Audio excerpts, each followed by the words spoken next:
अध्याय 5 पारिस्थितिकी और पर्यावरण।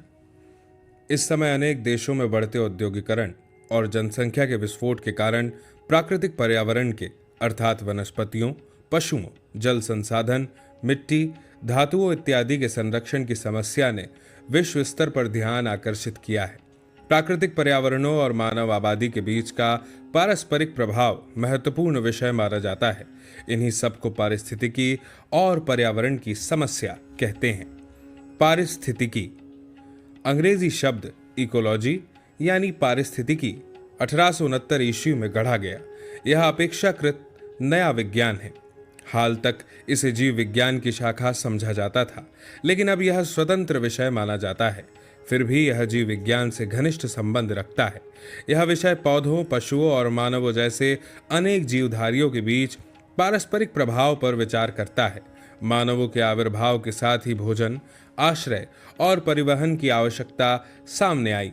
प्राचीन काल में मनुष्य जंगली पैदावार को एकत्रित कर तथा पक्षियों और पशुओं का शिकार कर जीवन यापन करता था। लेकिन औद्योगिक युग में मनुष्य का पौधों और पशुओं के साथ संबंध बहुत बदल गया है और अब बहुत से जीव जंतु मनुष्य के प्रयत्न से सुरक्षित हैं। पर्यावरण और मानव प्रगति। पर्यावरण का अर्थ होता है प्राकृतिक और मानव निर्मित दोनों प्रकार के परिवेश। प्राकृतिक तत्वों में मिट्टी, हवा और पानी है, जिनके सहारे पशु, पौधे और मनुष्य जीवित रहते हैं। मानव निर्मित पर्यावरण से भोजन, आश्रय और परिवहन की सुविधाएं मिलती हैं, जैसे सड़कें, पुल, बांध और आवास की तरह प्रयोग में आने वाली अनेक प्रकार की संरचनाएं। पर्यावरण के अंतर्गत ग्रामीण, शहरी, सामाजिक, आर्थिक, सांस्कृतिक और राजनीतिक अवस्थाएं भी आती हैं। पर्यावरण मानवीय प्रयासों को दिशा प्रदान करता है, लेकिन इसे पर्यावरण नियतिवाद बतलाना गलत होगा, क्योंकि मानवीय प्रयास पर्यावरण को भी प्रभावित करते हैं। इस प्रकार हम देखते हैं कि जलवायु और नदी मार्गों में परिवर्तन होने से जहां एक ओर जातियों का परित्याग हुआ और आबादियों का स्थानांतरण हुआ, वहीं दूसरी ओर मानव द्वारा जंगलों की कटाई होने से अनाजों का उत्पादन संभव हुआ और बड़ी बड़ी बस्तियां बस पाई। यद्यपि 9000 ईस्वी पूर्व से विश्व के पैमाने पर जलवायु संबंधी बड़े परिवर्तन नहीं हुए हैं, तथापि कुछ क्षेत्रों में महत्वपूर्ण परिवर्तन हुए हैं। इसलिए प्राचीन जलवायु के ज्यादातर विद्वानों का मत है कि ईस्वी पूर्व तीसरी और दूसरी सहस्त्राब्दियों में मध्य एशिया में घोर सूखापन था तथा बहुत ठंडा तापमान था। द्वितीय सहस्त्राब्दी ईस्वी पूर्व के आरंभ से यहाँ कड़ाके की ठंड पड़ने लगी, जिसके कारण दक्षिण मध्य एशिया के बहुत सारे लोग कम ठंड वाले इलाके की खोज में भारतीय उपमहादेश की ओर चल पड़े।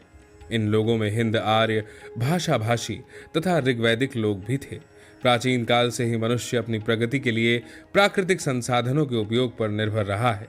भारत में प्राचीनतम मानव बस्तियों की स्थापना प्रायः पहाड़ी, पठारी और जंगली क्षेत्रों में झीलों और नदियों के नजदीक हुई, जहां लोग शिकार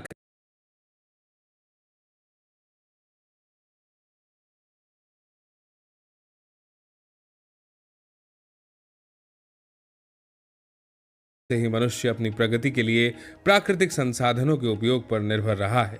भारत में प्राचीनतम मानव बस्तियों की स्थापना प्रायः पहाड़ी, पठारी और जंगली क्षेत्रों में झीलों और नदियों के नजदीक हुई, जहां लोग शिकार करने के लिए पत्थर और हड्डी के औजार बना सकते थे। इन औजारों से कृषि के लिए जमीन भी जोती जाती थी। साथ ही आवासों को खड़ा करने हेतु समतल जमीन तैयार की जाती थी। पर्यावरण और मानव बस्तियां। गंगा के मैदान में जंगलों की कटाई और कड़ी कछारी भूमि की जुताई के बिना बड़ी कृषक बस्तियों की स्थापना होना संभव नहीं था। यह सब 500 ईस्वी पूर्व से लोहे की कुल्हाड़ी और लोहे के फाल के प्रयोग से ही प्रभावकारी ढंग से संभव हो सका। इसके लिए लोहे की खानों की खोज करना और निष्कर्षण की प्रौद्योगिकी तथा लौह शिल्प की तकनीक को विकसित करना जरूरी था, क्योंकि मध्य गंगा के मैदान की कड़ी कछारी मिट्टी, विंध्य क्षेत्र की लाल मिट्टी और दक्कन तथा पश्चिम भारत की कपास पैदा करने वाली काली मिट्टी की कारगर जुताई के लिए लोहे के फालों की आवश्यकता थी। आजकल पर्यावरण के संरक्षण पर बल दिया जाता है। फिर भी जंगलों की कटाई के बावजूद 16वीं 17वीं सदियों तक दोआब के जंगल बरकरार रहे और वहां पशुओं के शिकार होते रहे। जंगलों की भारी कटाई से होने वाला पारिस्थितिकीय परिवर्तन आधुनिक समय की घटना है।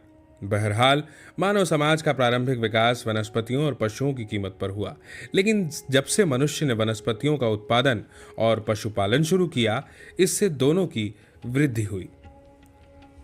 मानव बस्तियों के स्थान और आकार पर्यावरण संबंधी घटकों द्वारा निर्धारित होते थे। वासस्थल का चुनाव मिट्टी और जलवायु पर बहुत हद तक निर्भर करता था। अनुकूल वर्षा वाले क्षेत्र, जहां नदियां, झीलें, जंगल, पहाड़ियां, धातुएं और उपजाऊ मिट्टियां होती थी, लोगों को बसने के लिए आकर्षित करते थे। इसके विपरीत जल संसाधन रहित शुष्क मरुस्थल लोगों को वहां बसने से हतोत्साह करते थे। इस प्रकार गंगा के मैदान मानव बस्ती के आकर्षक क्षेत्र बन गए। इनमें 500 ईस्वी पूर्व के बाद के काल में बहुसंख्यक और इसके पहले बहुत कम बस्तियां दिखती हैं। उसी काल में दोआब और मध्य गंगा के मैदानों में बहुत से नगर मिलते हैं। सड़कों और रेल मार्गों की तरह नदियां परिवहन के मार्ग में बनी। इनकी बाढ़ें जंगली तटों को साफ कर देती थी और वहां फिर से जंगलों को उगने से रोकती थी। इसके अतिरिक्त वे कृषकों के लिए न सिर्फ भूमि तैयार करती थी, बल्कि उस भूमि की सिंचाई भी करती थी। लगभग 2500 ईस्वी पूर्व में नदियों के मार्गों में दिशा परिवर्तन होने से मानव बस्तियों पर प्रभाव पड़ा। घग्गर हकरा की समरूपा नदी सरस्वती, यमुना और सतलज से मिल गई और इन तीनों ने मिलकर हड़प्पा संस्कृति के विकास में योगदान दिया। लेकिन 1700 ईस्वी पूर्व में सतलज और संभवतः यमुना पूरब की ओर बढ़ गई।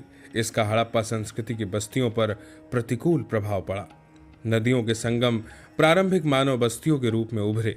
नदियों के संगम ने जंगलों का प्रभावी ढंग से सफाया किया और मनुष्य के बसने में सहायता की।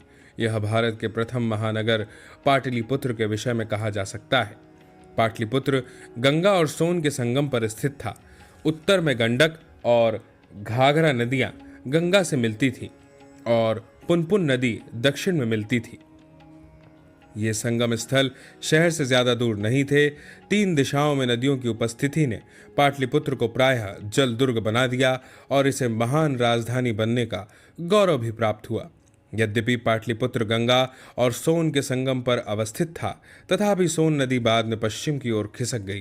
प्रागैतिहासिक काल में पाटलिपुत्र से उत्तर गंगा तट पर स्थित चिरांद महत्वपूर्ण हो गया, क्योंकि यह वास्तव में गंगा और घाघरा के संगम पर अवस्थित था। ऐसा लगता है कि इसके आसपास के क्षेत्र में जंगल थे। इसका संकेत चिरांद में प्राप्त नवपाषाण युगीन उपकरणों से मिलता है। इनमें अधिकांश हरिण की सींगों के बने हैं, जिससे संकेत मिलता है कि निकटवर्ती जंगल में हरिणों का शिकार होता था। यद्यपि वास के लिए नदियों के निकट के क्षेत्रों को तरजीह दी जाती थी, तथापि लोग झीलों और तालाबों के निकट भी बसते थे। हमें इस तरह के स्थल दूसरी सहस्त्राब्दी ईस्वी पूर्व में पूर्वी उत्तर प्रदेश और उत्तरी बिहार में मिलते हैं। जल स्रोतों के पास बसने का रिवाज आज भी बरकरार है। वर्षा और मानवीय प्रयास। अध्याय 4 में वर्षा की मूलभूत प्रासंगिकता की चर्चा है। यहाँ हम वर्षा और मानवीय प्रयासों के बीच के संबंध का परीक्षण कर सकते हैं। यद्यपि हड़प्पा संस्कृति शुष्क अर्ध मरुस्थलीय कटिबंध में पाई गई है, तथापि हड़प्पा संस्कृति के उद्भव और विकास का श्रेय अच्छी वर्षा को ही दिया जाता है। वैज्ञानिकों के अनुसार तीसरी सहस्त्राब्दी ईस्वी पूर्व में हड़प्पा संस्कृति के क्षेत्र में यथेष्ट वर्षा होती थी, लेकिन जैसे जैसे वर्षा की मात्रा में कमी आने लगी, वैसे वैसे हड़प्पा संस्कृति पर उसका प्रतिकूल प्रभाव पड़ने लगा। महाराष्ट्र के इनाम गांव से प्राप्त वनस्पतियों और पशुओं के अवशेषों से 1000 ईस्वी पूर्व में अत्यंत शुष्क अवस्था की शुरुआत का संकेत मिलता है। इससे कृषकों को अपना घर छोड़कर पशुचारी खानाबदोशी जीवन अपनाना पड़ा। वर्षा निश्चित रूप से मानव समाज को खेती करने और बस्तियां बसाने में सहयोग देती थी, लेकिन उष्णकटिबंधीय क्षेत्र में भारी वर्षा लोगों को नियमित काम करने से रोक देती थी। गौतम बुद्ध प्रतिवर्ष वर्षा काल में 4 माह के लिए उपदेश देने एवं पर्यटन करने का कार्यक्रम स्थगित करके किसी स्थान पर वर्षावास करते थे। वे वर्षावास के लिए राजगृह, वैशाली और श्रावस्ती जैसे स्थानों में ठहर जाते थे। कहा जाता है कि उन्होंने श्रावस्ती में 26 वर्षावास किए। यह धारणा अभी भी कुछ लोगों को प्रभावित करती है और भादो महीने अर्थात जुलाई अगस्त में विवाह संपन्न नहीं होते हैं। कुछ अन्य प्राकृतिक संकट भारी वर्षा से कहीं अधिक अनर्थकारी होते हैं। इनके अंतर्गत बाढ़, तूफान और भूकंप का उल्लेख किया जा सकता है। हम प्राक मौर्य युगीन अकाल के बारे में सुनते हैं, जिसके फलस्वरूप कुछ जैन धर्मावलंबी मगध छोड़कर दक्षिण भारत चले गए थे। शोधकर्ताओं को अभी भी उन स्रोतों का पता लगाना चाहिए जिनमें अकाल और अन्य प्राकृतिक संकटों का उल्लेख हो। प्राचीन काल में पर्यावरण संबंधी चेतना। प्राचीन भारत में नदियां ईश्वर तुल्य मानी जाती थी। ऋग्वेद में सरस्वती नदी को देवी के रूप में चित्रित किया गया है, लेकिन वैदिकोत्तर काल में गंगा को मातृदेवी कहा गया और ऐसी परंपराएं आज तक बरकरार है। चूंकि पृथ्वी और जल दोनों से वनस्पतियों और पशुओं का संपोषण होता था, इसलिए इन्हें माता का दर्जा दिया गया। हालांकि इनमें से किसी को सुरक्षित रखने के लिए योजनाएं बनाई गई हो, ऐसा कोई प्रमाण नहीं मिलता है। अनेक वृक्ष, जिनमें नीम, पीपल, वट, शमी और तुलसी शामिल है, पवित्र माने जाते हैं। जड़ी बूटियों के विषय में भी, जिनमें घास शामिल है, यही बात लागू होती है। औषधीय विशेषताओं के कारण इन सब का महत्व है, अतएव इनकी सुरक्षा की जाती है और इनकी पूजा होती है। बड़े और छोटे वृक्षों के संरक्षण की कामना अनेक प्राचीन ग्रंथों में की गई है। वृक्ष संरक्षण की अभिलाषा आज तक बरकरार है। आज भी बड़े बड़े यज्ञों और छोटे छोटे धार्मिक अनुष्ठानों के अंत में पुरोहित तथा उपासक जंगली वृक्षों और सामान्य वनस्पतियों की उन्नति तथा शांति की कामना करते हैं। इससे भी अधिक महत्वपूर्ण बात यह है कि अधिकांश प्राचीन मूल ग्रंथ गोहत्या की निंदा करते हैं। गौतम बुद्ध पहले व्यक्ति थे जिन्होंने सुत्त निपात नामक धार्मिक मूल ग्रंथ में गायों की सुरक्षा पर, उनकी आवश्यकता पर बल दिया। उन्होंने गोपालन के सद्गुणों का विस्तार पूर्वक वर्णन किया। उनके अनुसार गायें वनस्पतियों के बढ़ने और मनुष्यों को भोजन और बल देने में सहायता करती हैं, इसलिए उन्होंने लोगों से गोहत्या नहीं करने को कहा। ईसा की प्रारंभिक शताब्दियों में ब्राह्मण मूल ग्रंथों ने बौद्ध धर्म की शिक्षा को धार्मिक रंग दे दिया। इनमें गांव की हत्या करने वालों के लिए अगले जन्म में भयानक परिणामों का उल्लेख है। बाद में हाथी तक की भी पूजा होने लगी। पारिस्थितिकी और पर्यावरण की जानकारी प्राचीन भारत के अध्ययन में सहायक हो सकती है। यह खासकर प्रागैतिहासिक काल के अध्ययन में उपयोगी हो सकती है, लेकिन प्रकृति के विरुद्ध मानव के संघर्ष को रोककर मानव समाज का विकास नहीं हो सकता है। प्राचीन काल में इस संघर्ष का लक्ष्य मुख्यतः वनस्पतियों और पशुओं के विरुद्ध निर्देशित था। जैसे ही इन जीवों पर नियंत्रण हुआ, वैसे ही वनस्पतियों और पशुओं दोनों की संख्या बढ़ाने के लिए प्रयास होने लगे। इतिहास मुख्यतः समय और स्थान के संदर्भ में मनुष्यों के बीच पारस्परिक संबंधों पर विचार करता है, लेकिन इतिहास का सही निर्माण तब तक नहीं हो सकता जब तक इतिहासकार मानवीय प्रयासों और प्राकृतिक शक्तियों के क्रियाकलापों के बीच होते रहे पारस्परिक प्रभाव पर विचार नहीं करते हैं।